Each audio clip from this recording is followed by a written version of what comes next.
The only shortcut to life is to never miss a day, because sometimes you get lucky, and you'll never miss a lucky day if you try every day. Because when you've come from the absolute bottom to the absolute top, and you've done it all off of your own back, and hard work and dedication and never missing a day, one, because of compounding interest, and two, if you don't try every day, you might miss your lucky day. And that's what people don't understand. If you never miss a day and you never don't try and you're always on time, was I late today? No, on time. And you try and improve every aspect of your life, and you're a professional, and you try and make sure that you analyze your decisions, you give yourself feedback, you don't make mistakes, you're not lazy. If you try and you make it to the top, because you look at the people down below and you're like, well, why didn't you try? I did. Oh, I did too. No, you didn't. That's a lie. Now you're lying to me, and that annoys me. I believe that they have the lives they deserve because they haven't been prepared to suffer like I've suffered. If I was as lazy and incompetent as these people, I'd be like them. These people, they're not triers. I didn't even have chances that good. I wish I did. I wish I had a billionaire sitting on the internet explaining to me how the world worked. I would have done anything for that. But I've never had that chance. I had to work them all out myself, take huge monumental risks, do the nearly impossible to escape. It's easier to get rich now than it's ever been. This goes back into my mentality about the kind of person who takes risks and takes action. So then people will say to me, this is what's so amazing. People say to me, oh, how do you have all these big Addies? How do you have $100 million of cars? You're so lucky. It's not luck. It's never been luck. I've been the person who took action. And if I were to tell you right now what action to take, you won't do it. So I'm not going to feel sorry for you when you fail. I'm not going to feel sorry for losers. My life is just work. But that's boring, right? But that's the truth about it. I'm on my laptop all day, every day. I have 18 hours a day of screen time. I'm either training or I'm working. Do I know some women? Yes, of course. Do I have some fancy cars to drive? Yes. Can I go to the odd restaurant? Yes. But the majority of the time, all I do is work because that's what I enjoy to do. I don't think most things outside of work are as entertaining as the work itself. That's why I'm successful. Yeah, I do have women who I know, and yeah, I can have that crazy lifestyle, and I did it for a while. But I wouldn't even say it's empty. You know, people get successful and they start to say, oh, I'm above that. It's empty. It's empty. It's vaporous. That's true. I just don't think it's as fun as working. I think just winning is fun. I think the whole point of life as a man is competition in the first place. Life is rented. I know exactly what you're saying, but I'm saying my philosophy is that you never own anything that you're not renting anyway. Your physical health is not something you have. It's something you rent. If you don't look after it, you lose it. Just like a house. If you don't pay the rent, you lose the house. It's the same with your business. If you don't look after your business, you lose the business. You lose your money. The same with women. If you don't look after the women, you lose the women. So do you have to sit there and attribute value to each thing and work out, is this worth the extra seconds in the day to maintain it? And if I'm going to do anything, you're going to optimize it, right? Isn't that life? You go to the fight gym and you spar and you lose and you get better. You attempt to optimize it. You try and make some money. You attempt to optimize it. You attempt to grow the number of followers you have on your YouTube channel. When you go out dating women, you attempt to optimize it to get better at it.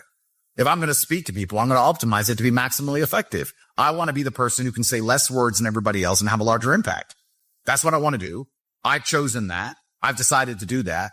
I understand that to be able to do that, I also need to have a certain persona and a certain capability. It's hard to do that if I'm not financially successful. It's hard to do that if I'm physically weak. If I walk into a room and I want to bellow and I want to sit and talk in a particular manner, but I'm physically weak and broke, nobody gives a shit. But I have real world accolades.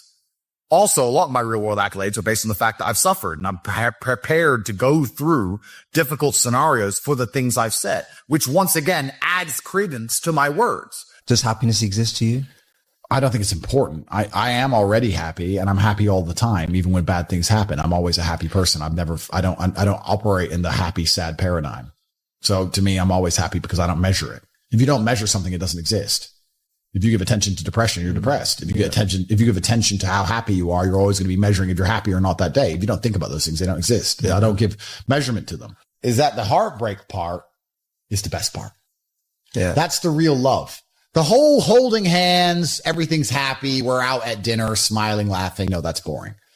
The true memory of love, the actual real fun part of the love is the part where you feel the deepest, and you feel the deepest when it goes wrong. And we can apply that to everything. That's the funnest part of life. Funnest part of life. It's never fun at the time, but in retrospect, when you want to use hindsight and analyze your entire life via the lens of your mind, when you go back in time, those bad times are the best times. Yeah. Because I believe as a man, chasing happiness is probably the most asinine thing you can do. It's the easiest way to lose as a man is to chase happiness. What will make me happy is not how you win as a man. How you win as a man is I don't care how I feel, what must be done. And really the only thing that's fun in life is work. The only thing that's fun is the thing that made you rich in the first place. That's the reason it made you rich, because you found it fun. There are no fun activities to do once you're rich. The only thing you can really do is slow things down. So a poor person has a 1 hour lunch. I'm allowed a 4 hour lunch. Great. You can add some time to things, but I don't know. I see there are some other rich people who, they get enamored by wine and they think that giving their life to tasting different grapes is somehow not a complete waste of consciousness, but they're dipshits. And that's why they're not important. And that's why no one knows who they are. So when I talk to other millionaires and like, oh yeah, I'm going to win wine. I like to spend my time wine. Well, then you go do that. Life is it's a game. We're living in a simulation. And if you want a high score, you have to choose the highest difficulty. So I want a high score. A lot of these people, especially people who talk about Zen and Stoicism, etc., I distrust. And this isn't specifically about him. This is about all of these people, because they'll sit in a beautiful field with green grass in Bali and they'll put on a stupid robe and they'll sit there and they'll do this and they'll say, I'm Zen. My mind is great. You're in a beautiful field in Bali. Of course you're Zen. What are you going to be upset about? It's sunny. It's not even raining. You have nothing to complain about. Go and be Zen in a trench in Ukraine. Then show me your Zen. If you're so Zen and you're so fantastic with your mind, any of these people, I openly challenge you, considering you're all physically incapable, go do an MMA fight and get the shit kicked out of you. Go and you know you're going to lose because you're a pussy. I know you're going to lose. You know you're going to lose. He's going to hurt you, but you're Zen. Show me the power of your mind. Go get your ass whooped. Oh no, you're scared. You won't do that. You won't go get in the cage and get grounded and pounded. I thought you were Zen. Turns out you're only Zen when everything's fine. That's not Zen. It's not Zen to be Zen when everything's fine. So all these people with their spoiled little privileged lives and their yoga retreats. Oh, I feel so great in my yoga retreat. Oh, you feel so great. One of the most idyllic locations on the planet. Eating food that's prepared for you. You feel great. Wow. Mental control. For the clown show. It's a clown show.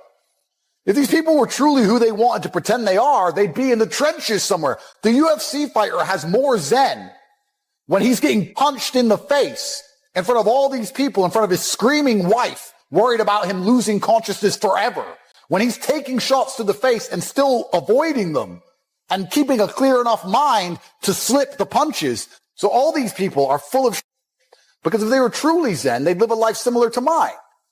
But they don't. I ain't lonely. I've never been lonely. I've never been lonely. You don't know me. I've never been lonely. I had no money and I was never lonely. And I don't think it's possible for anybody to stay in a scenario where they're truly uncomfortable. If you fall asleep on your arm and your arm really starts to hurt, even in the deepest sleep, you're going to wake up and move your arm. If you sit there and your life has been in a rut for 7 years, you are semi-comfortable in that rut. Sure, there's days you're pissed off. Sure, you're semi-annoyed by it. But there's also days where you just play video games, eat pizza, and you're kind of cool with it and it's no big deal. If you were truly unhappy and uncomfortable and discontent with your scenario, you wouldn't be in it. When I was broke, I couldn't sleep. Please understand me. When I was broke, I couldn't sleep. I'd be trying to go to bed thinking, these people have Ferraris. I want a Ferrari. I couldn't sleep. I just understood that there was a version of reality that I had yet to experience. I saw my parents struggle to pay the bills, and I saw my friends struggle to pay the bills, and I saw everyone around me unable to eat. And then I saw certain people with $500,000 cars, and I understood there must be a different version of reality. There must be a version of making money, a version of banking, of finance. There has to be a different world. This world I'm in, everyone's poor. This is garbage. That world, I can see people are living a reality that I can't even fathom. I'm under the mentality that you are exactly not where you deserve to be. That is one version of reality. That's one version of events. And although that's true, I want to put it in a different way. You're exactly where you wish to be in life. Even if you think you are not happy where you are, I can promise you are. Because if you're truly uncomfortable, you can't even sleep. If I put you on spikes, you can't lay down. You only lay down even if you're semi-comfortable. What I often hear from people and see from people is that they get very motivated for short periods of time. They'll be very motivated to change their life for 3 hours, and then they'll just go back to playing video games. And they're actually not unhappy with their life. They're fine to play video games and eat beans on toast and sit around in a small little apartment. They only become unhappy for a few hours now and again. That's when they talk about how motivated they are. That's when they talk about how hard they want to try. But in general, they're actually perfectly fine with their life, meaning they wish to be there. If they wished to be anywhere else, they wouldn't be doing what they're doing. And by extension, they would be exactly where they wish to be. I want you to understand at home, whether you're successful or unsuccessful, you wish to be where you are. If you wished to be big, you'd be big. You would train all day, every day. There is no such thing as wanting to be big and wishing to be big truthfully and not being big. If you say to a man, do you want to be bigger? They'll all say yes.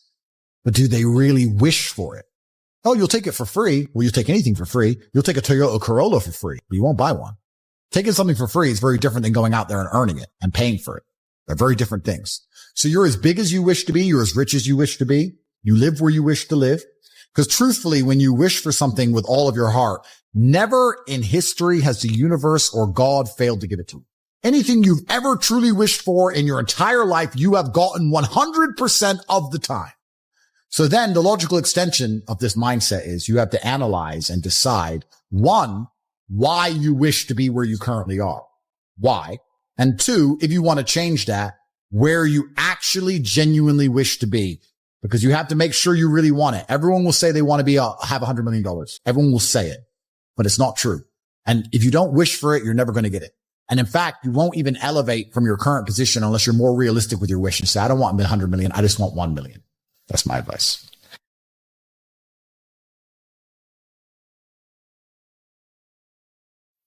Because you need to understand that half of the people on this planet, 50% of all people alive, are females. So that woman you think is so special, that one you really want, she's so special, she ain't special, bro. She ain't special. Get that shit out your head straight away. Because the more special you think she is, the more you're going to fuck up when you're talking to her. She ain't special. She takes a shit in the morning like everyone else. It's a fucking human organism. Who cares? There's girls prettier than her around. Maybe you ain't got their phone numbers, but they exist. So you got to go out and get them. So don't be trying too hard. Now, the reason I get away with such little work is because I put such a high price tag on myself. I am a 4-time kickboxing world champion multimillionaire.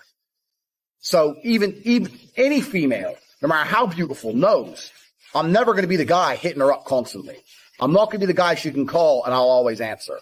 I'm not going to be the dude who will give her lifts to work. She knows I got shit going on.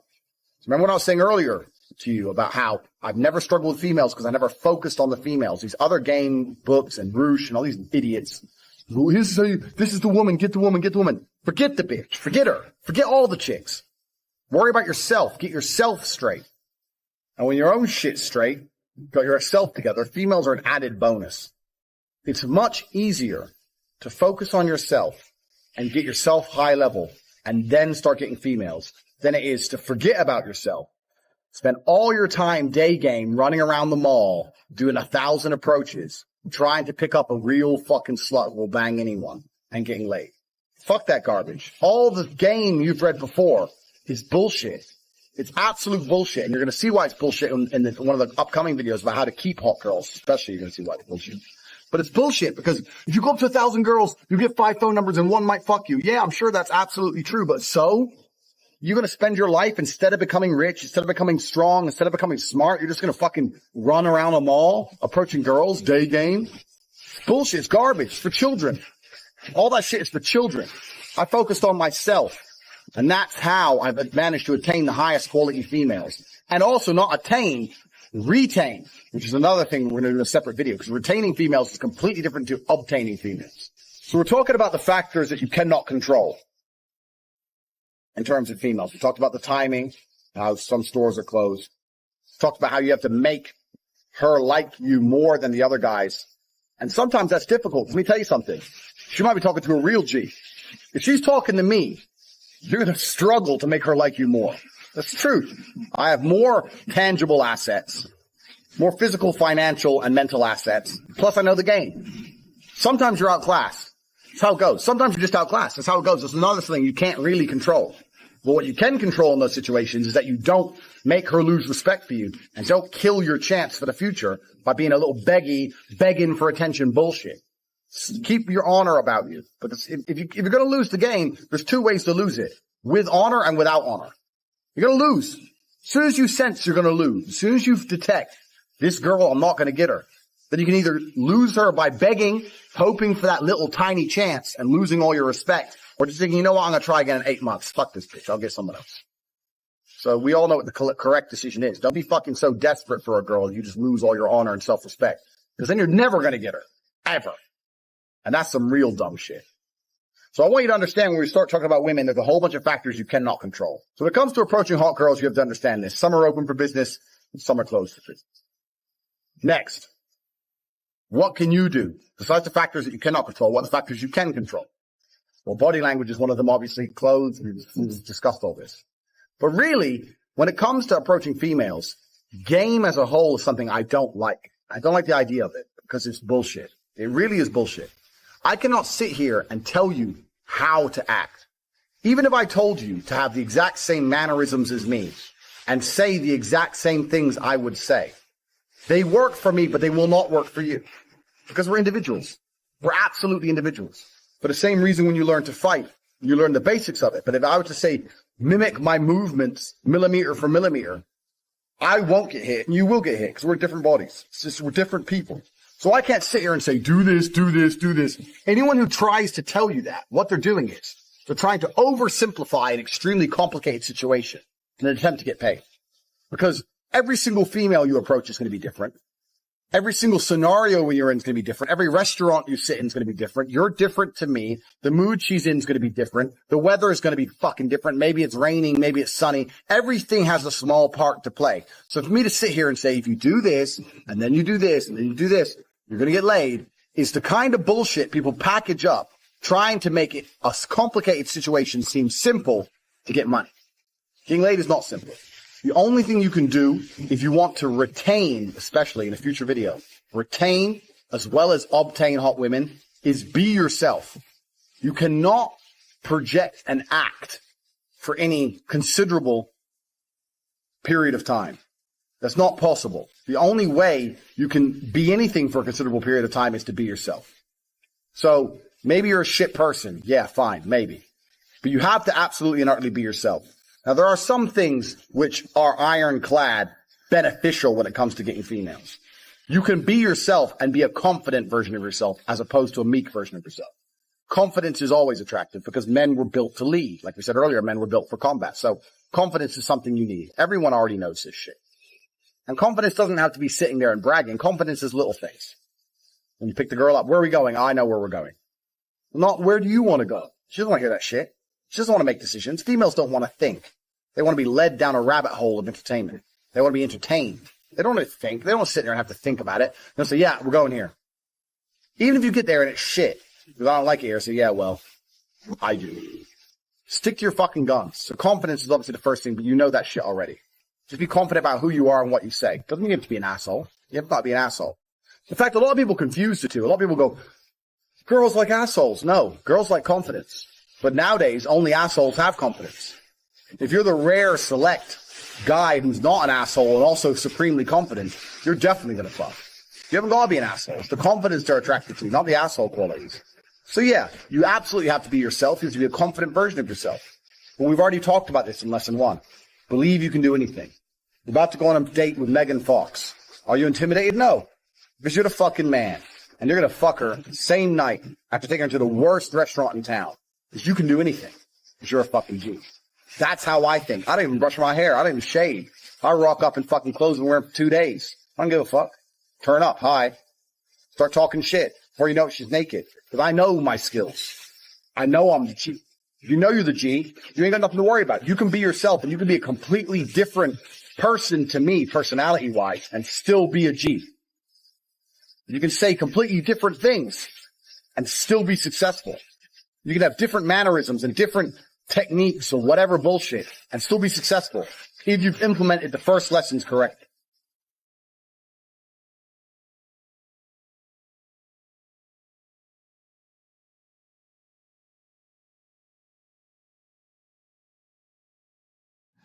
Why I think I fight. Do I enjoy it? No.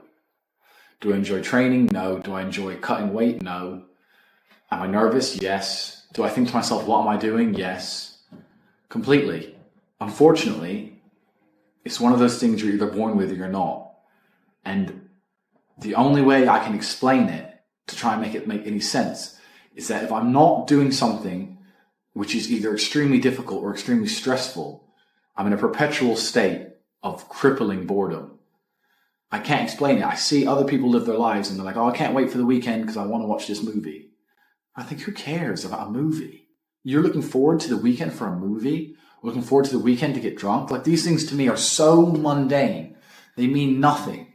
And if I don't fight, if I'm not in a situation where I'm stressed or worried or concerned, I'm just perpetually bored. And boredom's crippling. If you're an intelligent person and you've got a good brain on your shoulders, you can't just sit there bored, you know? So most smart people take the academic route to avoid boredom. They learn, but that's never really interested me either. Although I've always been an intelligent guy and I've always done well academically, it never really interested me. And then I see people climb Mount Everest or jump off buildings or do base jumping, or the guy who jumped from space. People think, what's he doing? He's crazy. I understand. Because some people can't live normal lives. Some people cannot just function 9 to 5 office job, get drunk at the weekends. That is not for some individuals, and it's not for me.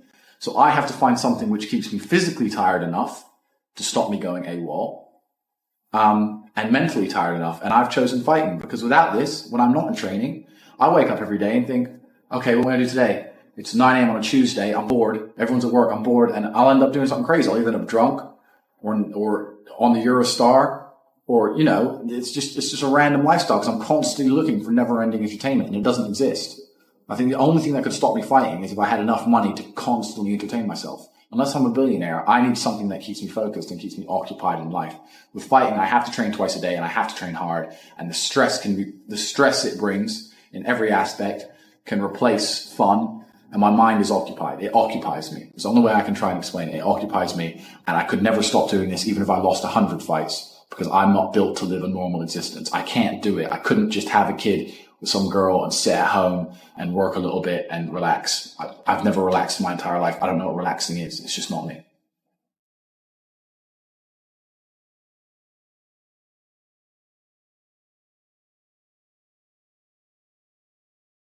I was a 4-time kickboxing world champion. For 12 years, I trained 5 hours a day, 6 days a week. And I was motivated to train probably about 25% of the time. The rest of the time I went because I am disciplined. You don't feel like going through that shit on a Wednesday morning when you wake up, but you have to do it because you're disciplined. You're either a disciplined individual or you are not a disciplined individual. There's a difference between want and want. And I say this all the time. People say to me, I want to be rich. And I say, okay, well, I want to be able to ice skate. But I don't want to be able to ice skate enough to go learn how to ice skate because I can't be bothered. I mean, surely if I could click my fingers and be a figure skater, I'd click my fingers. Who wouldn't? But I don't want to actually go train because I don't want it enough. And this is the exact point with money. Everyone wants money put on their lap. If you truly wanted money, you wouldn't be able to sleep until you fucking had it. And this is the point. Because when I had nothing, I couldn't be distracted. You couldn't distract me from what I wanted. That's who I am. If I want something, I'm going to get it. I do not need to be motivated. I'm a disciplined person. If I allocate X amount of time to work, I'm going to do it. But that is the bottom line answer. It's discipline. You're going to have to work when you don't feel like working. That's how it's going to have to be, or you're never going to be anything. One of the only things in this world you can control is your state of mind. You can't control the weather. You can't control other people. You can't even control your health. You might get a brain hemorrhage, or you might get hit by a bus. One of the very few things in the world you have genuine control over is your state of mind. You decide if you're a disciplined person. You decide if you're a happy person. You decide if you're a depressed person. These are things that in real time you can affect in your brain. This is all you can control on earth. If you can't control that, then you're just a feather in the wind.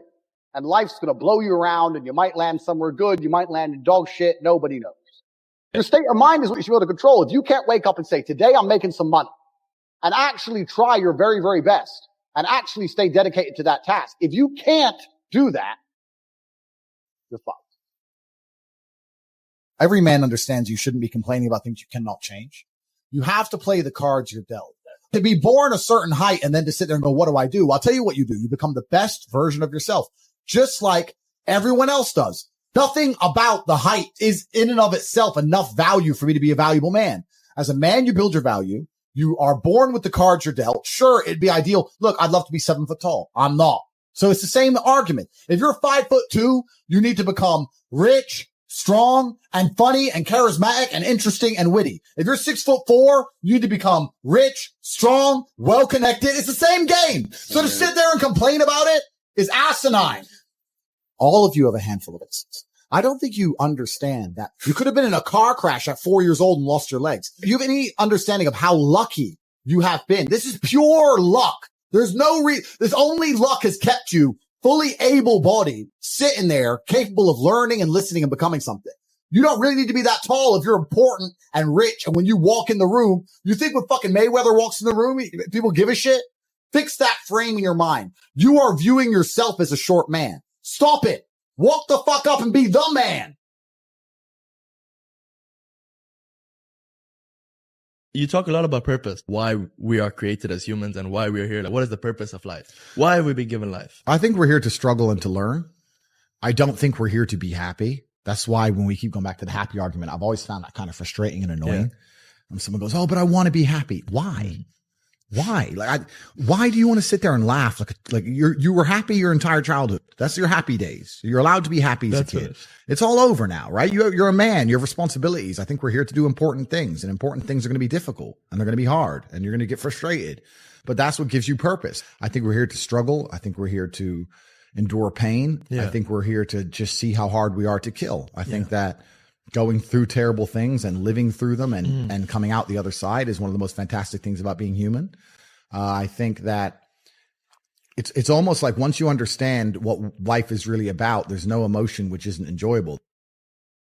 The only emotional state which can be seen as detrimental is feeling nothing at all. But if you're sitting at home and you're feeling truly heartbroken, at least you're feeling something, right? And I think that's the whole part of being human. I think we're here to struggle. I think we're here to go through pain. I wake up each day and go, what can I attack? What problem can I solve?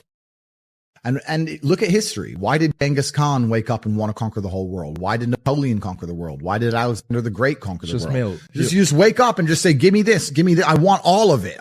Yeah. There's an army there. They're really big. We're better. It's intrinsic. You need to go and conquer. That's the purpose of life. Do you believe that God created us? So why did God create us to struggle? Because if you don't struggle, you don't learn. God created us to learn and understand ourselves and understand other people and understand the world. And what did I say earlier? I said that you don't learn a lesson without pain. So you have to struggle to learn anything. There's only two ways to learn things, the hard way or the harder way. If you're smart, you can learn the hard way. But in my experience, 99% of the planet only learn the hardest possible way. If you want to feel happy inside of yourself and you want to feel content and you want to feel stable inside of yourself, you need to live true to God. And I'm not saying you can't drink a little bit of alcohol or not party or not have a little bit of fun, but you have to be a good person. I don't believe in the societal paradigms in which they have tried to construct this idea of happiness. I don't believe or subscribe to the way that happy and sad is currently understood by the masses of the population. I think if you're anything less than absolutely distraught, you are happy. You're a version of happy.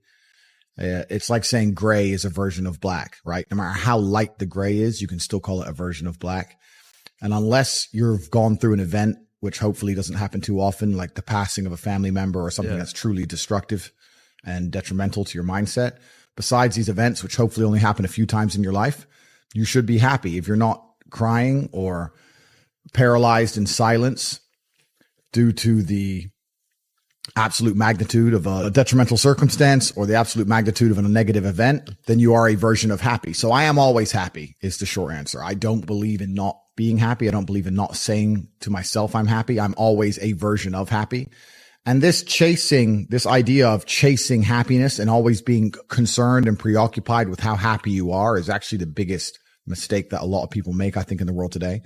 Especially men who wake up and go, oh, I don't really feel happy, so I need to get happier. And that's how they end up down a hedonistic path of drugs or alcohol or gambling, chasing pleasure. I don't care how I feel. Yeah. I don't care if I feel happy or sad. It doesn't really affect what I do each day. I do the exact same things. I act the exact same way. I don't care. I don't put weight to the significance of the emotion. So I always consider myself a happy person, but if I woke up and I was slightly less happy one day than another, it wouldn't affect anything I do and I wouldn't put any relevance to it. I'm human and that's life. So yeah, am I any happier now that I have hundreds of millions of dollars than before I was broke? Not really, but I was never unhappy. I'm the same state that I was then that I am now. I have work to do and I will do it. It's as simple as that. Well, also there's no light without dark and there's no joy without pain. You can't have a rainbow without a little rain. No matter how hard you chase pleasure and happiness, there's going to be dips and troughs in between. There's going to be come downs and downtrends. And you're going to have the juxtaposition between that time you were laughing your head off and acting giddish like a child and the time that you feel depressed as such. And I think it's much better to just adopt a very disciplined, stoic mindset. I'm always the same base level of happy regardless. If I lost all of my money today, I would be the same happy. Mm-hmm. If my net worth quadrupled, I'd be the same happiness. But as long as I'm alive and the people I care about and love are alive, and as long as God gives me the honor of doing my duties and providing for the people I care about, as long as I get to wake up and know that there's a whole bunch of people in the world who need me and I get to work hard to please them and do good for society and good for the world, then I'm a vessel of God and I'm happy enough to survive. That's all I look at it as. I don't ever consider how do I feel. That doesn't cross my mind. I have things to do. I'm too busy. I have things to do every single day. I have very important things to do, and how I feel really is not going to affect how I complete those tasks. Motivation isn't real. Everyone says this. Motivation is not real. Discipline's real. I do not feel like training, but I still train because I'm a disciplined individual. You don't get to go through life only doing the things you feel like doing. So this is down to you, my friend. And listen, you may feel fired up for 10 minutes after this little talk, but you're not going to feel fired up forever. You need to put systems in place. You need to get disciplined. You need to get an atmosphere of people around you who are going to keep you accountable and not make it easy for you to continue to be a fucking nobody. And then you're going to fix your life. Otherwise, you're going to stay a nobody. You're tired. You don't want to work. You want to go to sleep and just relax. You do it anyway. That is the most basic imperative of the masculine frame, which has been destroyed in real time. They are trying to convince you that you should act how you feel. You should show more of your feelings. If you feel this way, you should show it. If you want to cry, cry. What I'm saying is the reason they're trying to bring out emotionality in you is because of exactly what Myron said. Most of the time, you don't feel like doing the things you're supposed to do. But the true masculine frame throughout history was doing the things they didn't want to do, but they knew they had to do because they had honor and duty. That's what honor and duty means. Do you think the men on the Titanic wanted to stay on the fucking Titanic? No, we're men. We have to stay. We're scared, but we must. It's our duty to let the women and children on the lifeboats. Yeah. This is masculine duty. A good man controls himself. I have absolute self-control. Emotional control is absolutely and utterly important as a man. I'm saying that you need to understand as a man, there are certain principles under which you act, regardless of how you feel. I can wake up in a terrible mood. Yes. I can wake up sad. I can ache. I can have a busy day, stressed, etc. I will complete the same tasks as if I woke up in a fantastic mood. I'll do the same things because how I feel has no bearing on the things I'm going to do in my day because I have duty to myself and to my bloodline. Because you think there's something wrong with you. You go, well, I lack motivation. I don't have the motivation to go to the gym. Well, here's the news flash. Neither did I. And I still did it. So now what are you going to say? Now you have no excuse, right? Yep. Mm. Oh, you're scared to get in the ring. So was I. I still did it. Scared to get in the cage. So was I. I still did it. Being a man isn't about not feeling things. It's about acting the way you're supposed to act, regardless of how you feel. We act. We're men of action. We get things done. So the world got built. All of it. All the men who built the skyscrapers felt scared. They did it anyway. You need to become a man of action. Stop worrying about how you feel and start worrying about what you're supposed to be doing. How about that? I've always been disciplined myself because I've always lived a disciplined life. I lived in a disciplined household. Like there was no such thing as I don't want to. So even now, if I wake up and I don't want to do something, I don't need someone to tell me to do it because I'll do it anyway. I mean, who wants to run a marathon? Nobody. Who wants to do that? You just do it, don't you? Because, you know, it's the thing you're going to have to do, and you have to blood, sweat, tears. There is a version of the world where you can feel things and really not give a f*** how you feel.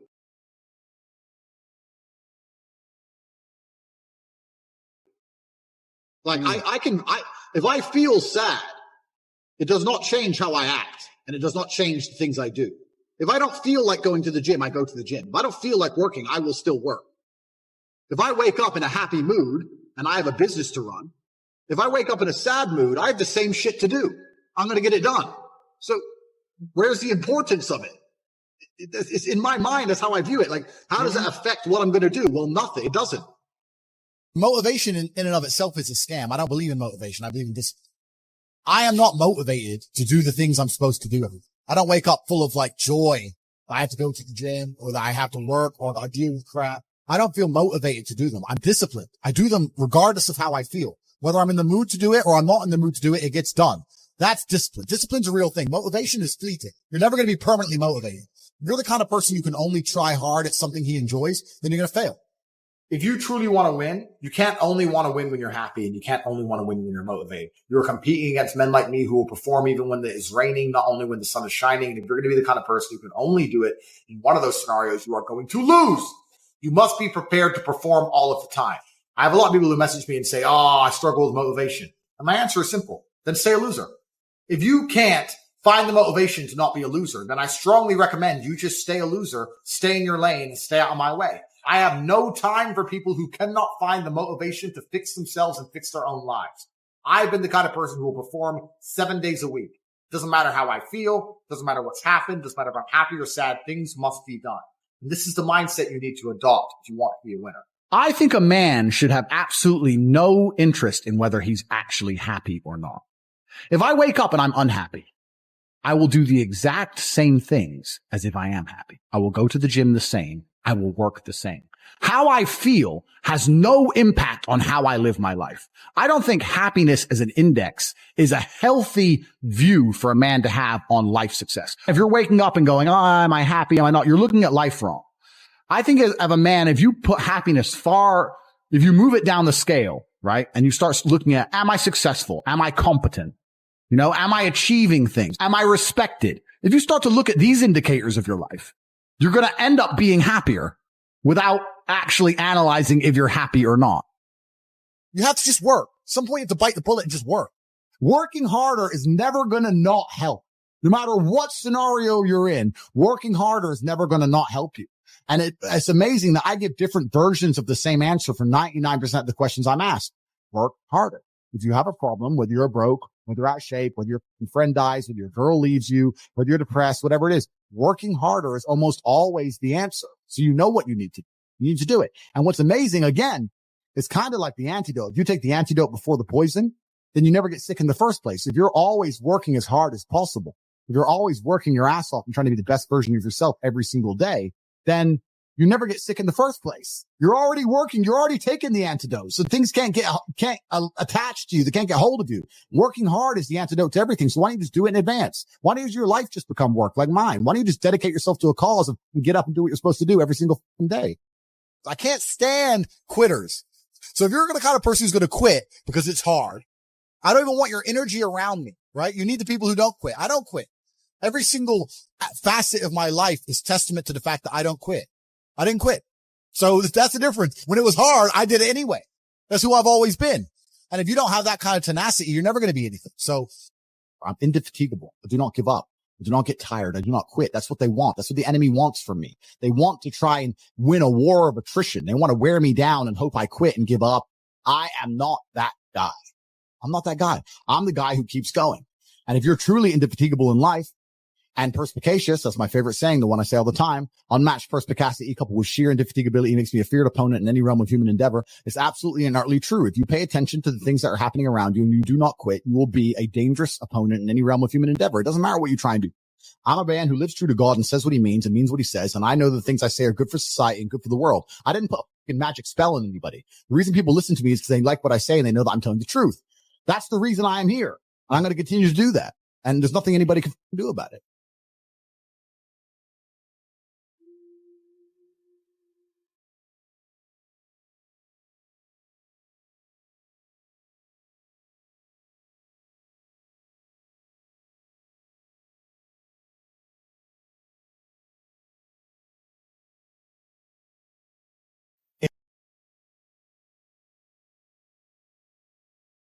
impact.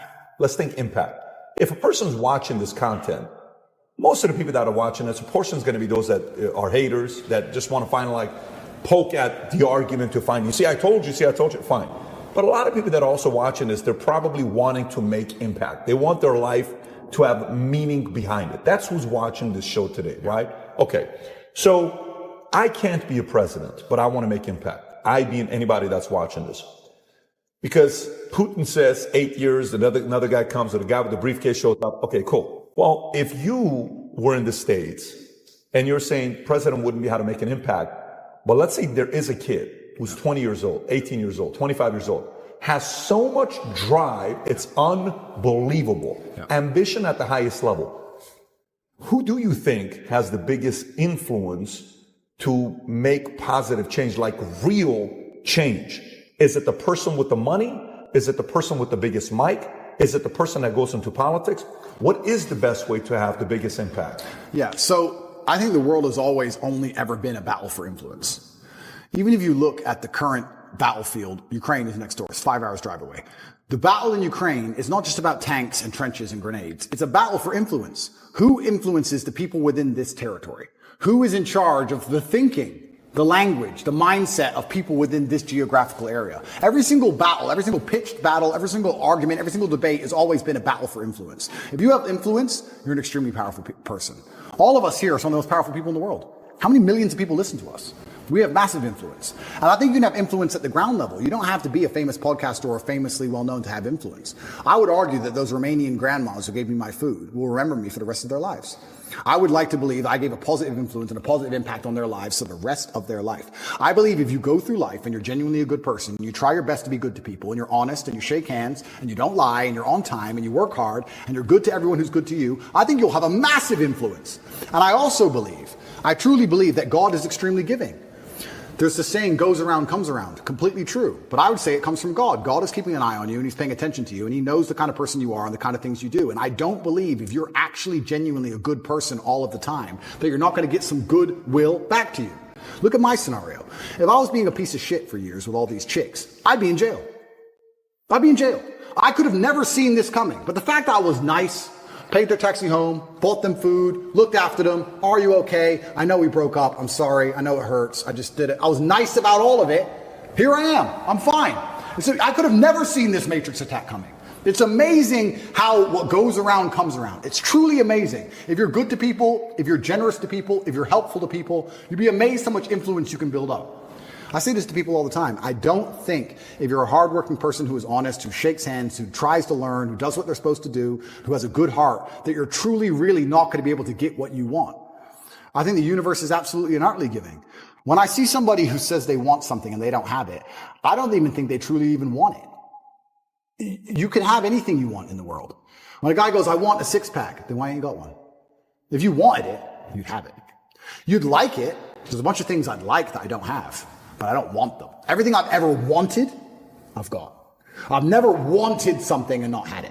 We all know what we're talking about here. There's things we'd like. I'd like to be able to figure skate. Not enough to go learn to figure skate. It's a weird look if you figure, although that other guy dancing like the way you dance is doing a pretty good job. Bottom G. You've seen this guy? He can figure skate. That guy kills the dance moves. Yeah, he's good. But your doppelganger. But if you truly want something, you're going to absolutely not have it. So when it comes down to influence, I think you start at the base level, at the grassroots level. What if this guy's got, like, you know, for example, like, you know how when you were 20, were you this driven? Oh, absolutely. Okay, so when you're 20, who did you look at and say, I can do it as good as him, if not better? My coach, because I wanted to fight, and he used to beat me badly. Everyone used to beat me up when I was young, and I wanted to be the best. So I used to go into the fight gym. Okay, how about communication? Who'd you look at? Were you always a good communicator? I can see you being a great communicator since you were 14 years old. Am I pretty? I was pretty good, yeah. Okay, who did you look at and say, that guy's good, but I think I can, you know, do it better? That's a good question. And I think that, you know what I'm asking. I know what you're asking. I don't know if there's one particular person I took nuances from, because when you're a great communicator, you know how to be serious, and you know how to make people sad and angry, and you also know how to make people laugh. There's different people who can do lots of different things. So who was that? Was it somebody that was multifaceted like that? I think it was a lot of different people. And I also think that... Did you pull from comedy as well, or no? Certainly did, but I was also extremely self-critical. I think that's where a lot of it comes from. I'll watch this podcast back 15 times. I will notice every single time I made a mistake. Just then I said, I'll watch twice. That was a mistake. I will watch this back 15 times and I'll identify every single error.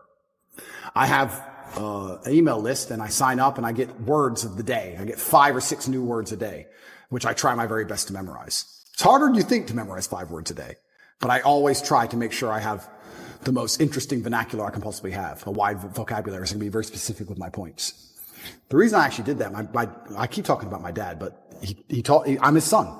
I have the same name, Emory Andrew Tate III. He was Emory Andrew Tate II.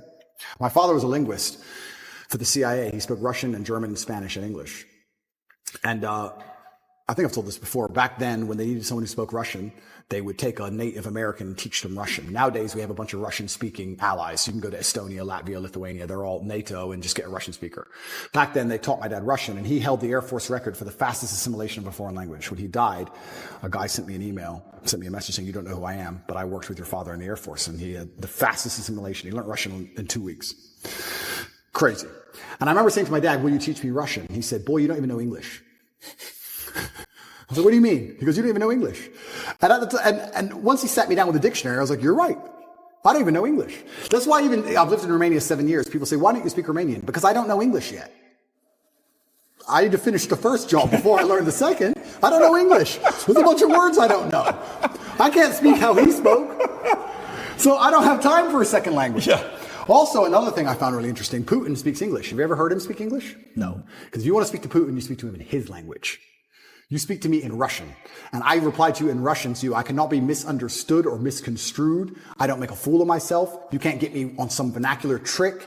I speak my language, and I also prefer that also. I speak English. That's what I speak. If you want to speak to me, you speak to me in my language, so I will win the debate always. Who'd you look up to outside of your dad? I look up to lots of people. I'm talking specifically younger age, not today. I'm talking 16, 20, 25, that age. Not today. It's a good question. Because I always believed in trying to take the best parts of individual people and then amalgamate them. And I know you want a name, and I can't think of one off the top of my head, but I would look at people who I didn't even respect, but they'd have one particular thing about them. I thought, that's good. It could be somebody I didn't even like, but he dressed well. I think you just have to be perspicacious and look at people, and there's something you can learn from absolutely everybody and just try and adapt it all. I'm not saying everybody should be clones of me. For everyone's individual, right? But there might be some things about me they find inspiring that they may adapt and take on board, and then they'll find some things from other people. But learning to speak is something I understood from a very young age how important that would be. That's a superpower. Okay, so let me go back to the question I was asking, where I'm trying to go with this. So I asked the question, I said, imagine the 20-year-old that's watching this, that's saying, no, Tate, don't give me the answer for anybody can create, contribute to society. I'm not that guy. Talk to me like I'm 1 in a million. Talk to me like I'm one in. So if I'm willing to give 20 years, 30 years of my life to one way to go up to make true positive impact in America, my country, in the world, what should, don't talk to me like everybody else. Hold the standards. What should I do? What angle should I do? Okay, so first things first, you need to be worthy of respect. And you're going to be worthy of respect through having things which are difficult to acquire. So first things first, the basic things, you need to be very focused on trying to make money because people listen to you when you have money. They just do. Secondly, you need to be in fantastic physical condition because when you're in fantastic physical condition, it cannot be bought. It must be earned. And people know that. When you're I don't know about you. If someone walked in to sell me something and they were obese, I would not trust them the same as if they were in fantastic physical shape. Because I'd say, I don't think you have dedication and heart. I don't think there's something about you that I just wouldn't trust you the same. So fantastic physical condition and money is the first thing. The second thing, whatever your ideas are, you need to learn how to communicate them. Speaking is a superpower in and of itself. You need to become a fantastic communicator. You need to be comfortable in all realms of communication. You need to be persuasive. You need to be comfortable arguing. You need to be good at debating. There's a lot of people out there in the world who have ideas that they can't even project into somebody else's mind. How are you going to rule the world with that? How are you going to get your ideas out there and make an influence if you can't make other people understand exactly what you think? That's the first thing. Second thing, once they understand exactly what you think, you need to make them agree with what you think. These are two different skills. Must be practiced and must be learned. If you're 20 years old and you want to change the world, you need to be having endless debates. Endless. Without resorting to name calling, not on Twitter like a dummy, in person. And you need to come across in a way that people agree with you. We can go back quickly and talk about the red pill. The difference between me when I talk to girls on these panel shows and every other guy when they talk to girls on these panel shows is when I'm done, all the girls want me. Watch them. Watch the shows. I say the same thing, and by the end, the chicks are in love with me, as opposed to saying the same thing and the chicks thinking I'm a dickhead.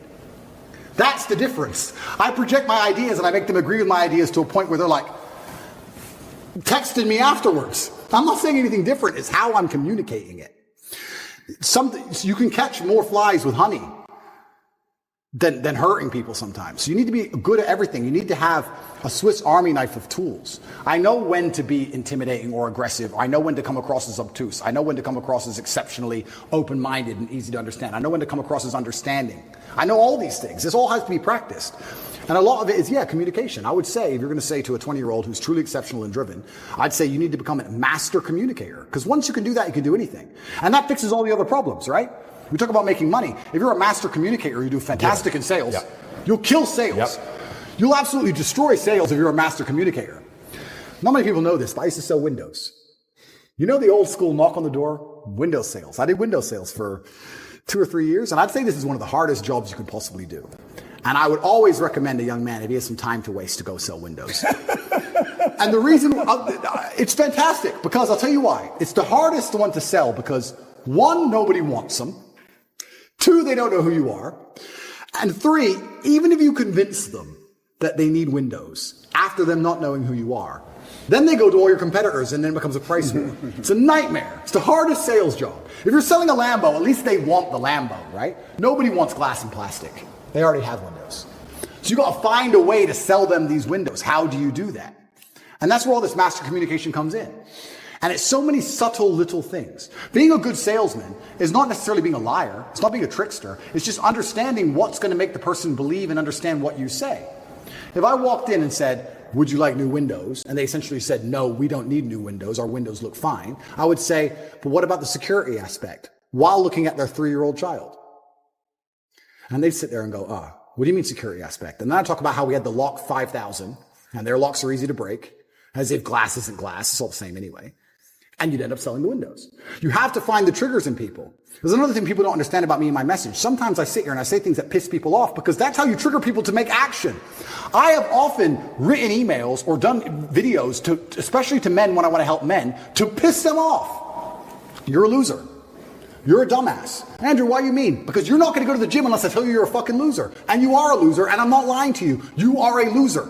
The emotional trigger you need to get up off that chair is the fact that you're not important, nobody cares who you are, any girl you're ever in love with I could take, and you're insignificant. And when you die, nobody's interested. That's your fault. You could have been something else. You did that. You failed. It has to be done. You have to be a master communicator. And sometimes that involves also insulting people. It's all a massive tapestry. But to answer your question, for the 20-year-old, he needs to become a master at communicating. But also to be a master at communicating, you also need experiences worth talking about.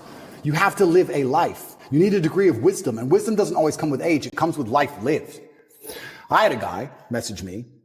This is a long time ago when I used to reply to my own emails. Too big now. But he said, I don't have any stories. My life's boring. I said, bro, where do you live? He said, Madrid. I said, bro, ride the train from Madrid to St. Petersburg.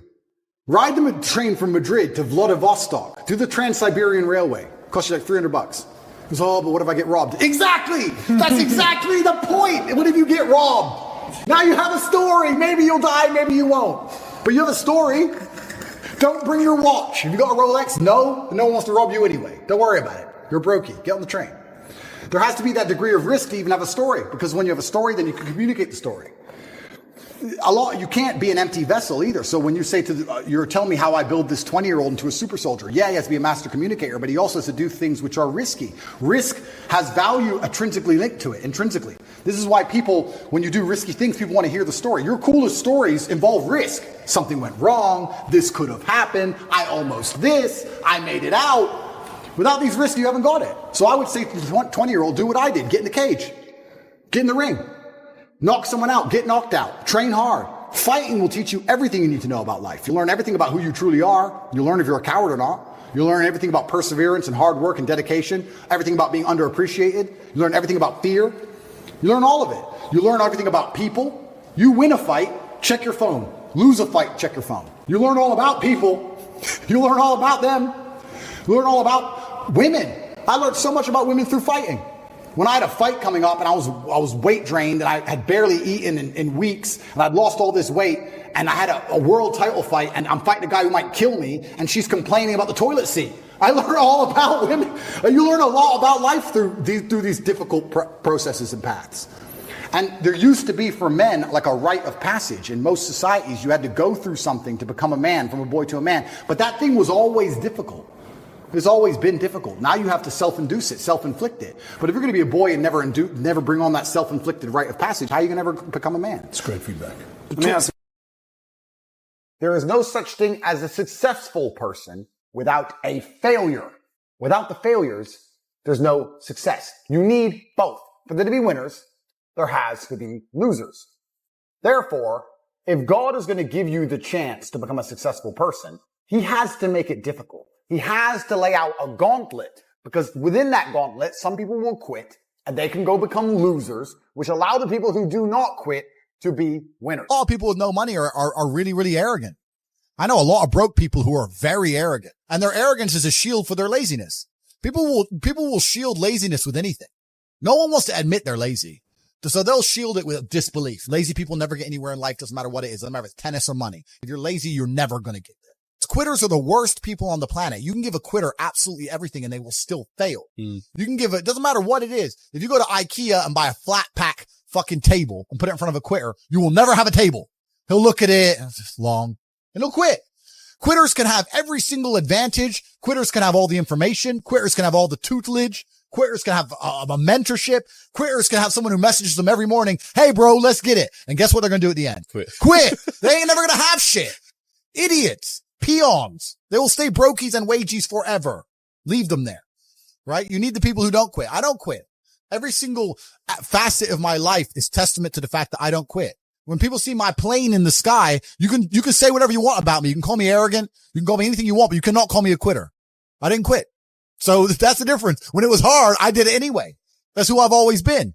And if you don't have that kind of tenacity, you're never going to be anything. This as well is difficult because the way that humans work and the way that we've evolved as a species is that we don't really learn lessons unless they're learned the hard way. Yeah. I believe that unless a lesson has taught the hard way, you're not going to learn it. You can have so many near misses and people won't learn their lesson.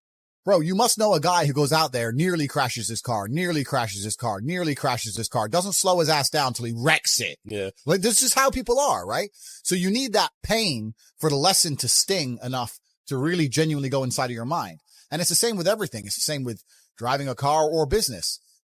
Truthfully, if you want to learn a lesson about business, you're going to have to suffer at some point. So you need to go through some pain. You need to experience some negative things. You need to have to a degree, some trauma to really even learn any lessons. I've been learning for a very, very long time. I've always been very, very observant, trying to pay a lot of attention.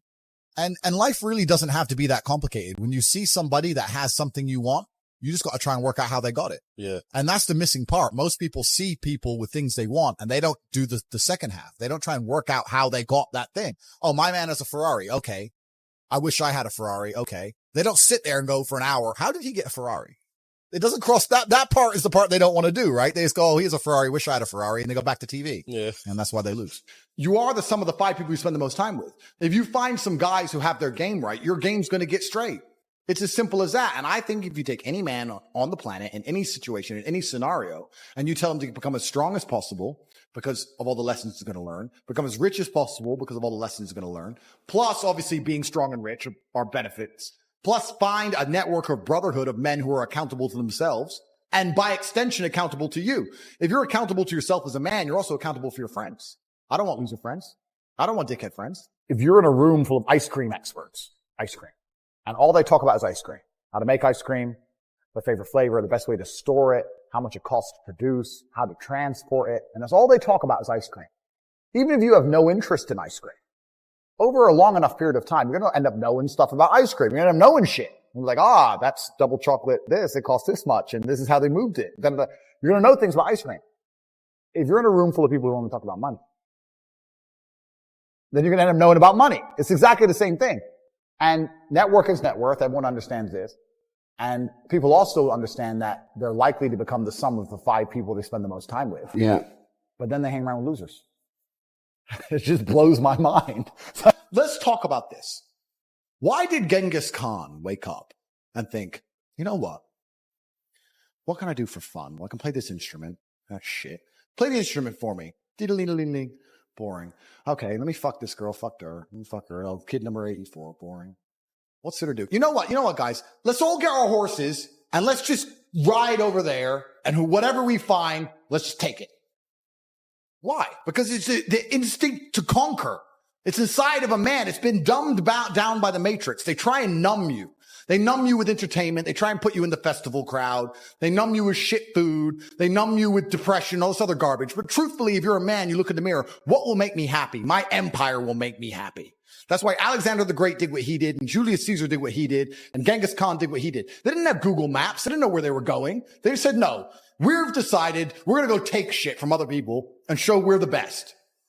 And that's what we're doing now, the successful men at least, in a financial sense. Why am I making money? I have nothing to buy. There's nothing to buy. I have it all. I have 4 Kernan's eggs, a Rimac, a Bugatti, 53 other cars, 40 properties. There's nothing to buy. I'm just taking it from other people. I'm winning the game. I'm conquering. And that's what I think truly is going to give you purpose in life. It's just conquest. Men have always been this way. That's why war was even happening in the first place. The Mongols raided Vienna. How long does it take to ride from Ulaanbaatar, Mongolia, on a horse to Vienna, Austria, across all of Siberia? And they were still mad enough and bored enough to go, nah, we need that city over there. That's the masculine essence. And it's been numbed down inside of people. Do you think they were ever considering fun at any point during this conquest? Because I don't think they were. Nothing's fun. The only thing that's fun is masculine achievement and being respected for being monumentally successful and competent and crushing your enemies with your brutal brilliance. Turning up and saying, I'm going to make more money than all of you. I'm going to be more famous than all of you. I'm the best. Watch me. And winning. That is fun. I think that the entire world was built by this God-given drive to conquer. And to conquer doesn't always mean dominate others. You can conquer the sky by building a skyscraper. You can conquer by building roads. You can conquer by construction, not only by destruction. You conquer by turning up to a new territory and having a beautiful family and creating children. I think that's inside of every single man. I think it's been dumbed down by the Matrix, but I'm uninterested in fun. I don't understand the concept of fun. Fun is for women and children. All the women around me have fun. We're really genuinely upset by what I say are the kind of people who can't truly learn anything and become successful in life. Yeah. I obviously know what I'm talking about to some degree, right? So if Mike Tyson walks in here and tells you he's going to teach you how to box and says you can't fight, you're a pussy. If that upsets you, then you can't learn, right? It's Mike Tyson. Just shut up and listen. Yeah. If someone, Richard and me, comes along and says, Andrew, you don't know shit. You're a dumbass and you're a brokey. I'm going to sit there and go, okay, maybe I'm a brokey. Elon, tell me something, right? I'll listen. But if you're going to sit there and go, don't call me names and not listen, you're never going to get anywhere, right? You don't become the master unless you're very, very good at being a student. And I've always been very, very good at knowing when to shut up. But I've got to a point in my life now where I don't have to shut up ever. You use the gym analogy. It's a perfect analogy. I've never met anybody who is in fantastic shape. And you say, how'd you get in fantastic shape? And he goes, oops. Dunno, bro. Just, oops. No, absolutely not. I went to the gym every day. I ate this particular way. I had a meal plan. I dieted. Nothing is going to happen on accident. Yeah. This mindset of when my ship comes in, one day it's just going to, well, you're going to win the lottery. Maybe. You're not going to get it on accident. Your ship's not going to come in on accident. You have to plan for this.